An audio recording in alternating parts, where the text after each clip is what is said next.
সাত ভাগে কুরবানি দেওয়া যাবে কি? জি না। সাত পরিবার আর সাত ভাগ এক নয়। সাত পরিবারের পক্ষ থেকে একটা গরু কুরবানি করার কোনো হাদিস দুনিয়াতে নেই। 7 জনের পক্ষ থেকে আছে। কেন ভাগ করতে যাবেন? বিপদে পড়বেন কেন? টাকা বেশি আছে, রাজস্থান থেকে উট নিয়ে আসেন। টাকা কম আছে, গরু জবে করেন। তার চেয়ে কম আছে, খাসি জবে করেন। তার চেয়ে কম আছে, ছাগি জবে করেন, যেগুলো বাচ্চা দেয়। তার চেয়ে কম আছে, টাকা ভেড়া করেন। অল্প টাকা দিয়ে হবে।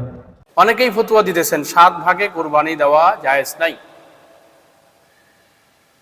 কারণ সহিহ হাদিসে মুকিম অবস্থায় 7 ভাগে কুরবানি দেওয়ার ব্যাপারে নবীজির কোনো আমল নাই। মুসাফির অবস্থায় 7 ভাগে কুরবানি দেওয়া হয়েছে, কিন্তু মুকিম অবস্থায় 7 ভাগে কুরবানি দেওয়ার কোনো আমল হাদিসে পাওয়া যায়। অথচ 7 ভাগের হাদিসের বর্ণনাকারী বা রাবিগণ সকলেই বুখারী এবং মুসলিমের বর্ণনাকারী। ইমাম শাহবী রহমাতুল্লাহ আলাইহি থেকে বর্ণিত, তিনি বলেন, একবার তিনি ইবনে ওমর রাদিয়াল্লাহু তাআলা আনহুকে প্রশ্ন করলেন, খলিফাতুল মুসলিমিন, উট এবং গরুতে কি 7 জনে কুরবানি দেওয়া যায়? ইবনে ওমর রাদিয়াল্লাহু তাআলা আনহু বললেন, তার কি 7টা দিল আছে নাকি? শাহবী রহমাতুল্লাহ আলাইহি বললেন, মুহাম্মদ সাল্লাল্লাহু আলাইহি ওয়াসাল্লামের অন্যান্য সাহাবীগণ তো উট ও গরুতে 7 জন করে কুরবানি দেওয়া মাসনুন করেছেন। এই কথা শুনে ইবনে ওমর রাদিয়াল্লাহু তাআলা আনহু একজনকে ডেকে বললেন, সাহাবীগণ কি 7 ভাগে কুরবানি দেওয়ার কথা বলতেছেন বা দিতেছেন?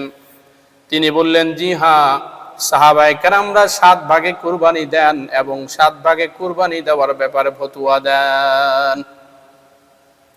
ইবনে ওমর রাদিয়াল্লাহু তাআলা বললেন, আমার এই মাসালাটি জানা ছিল না।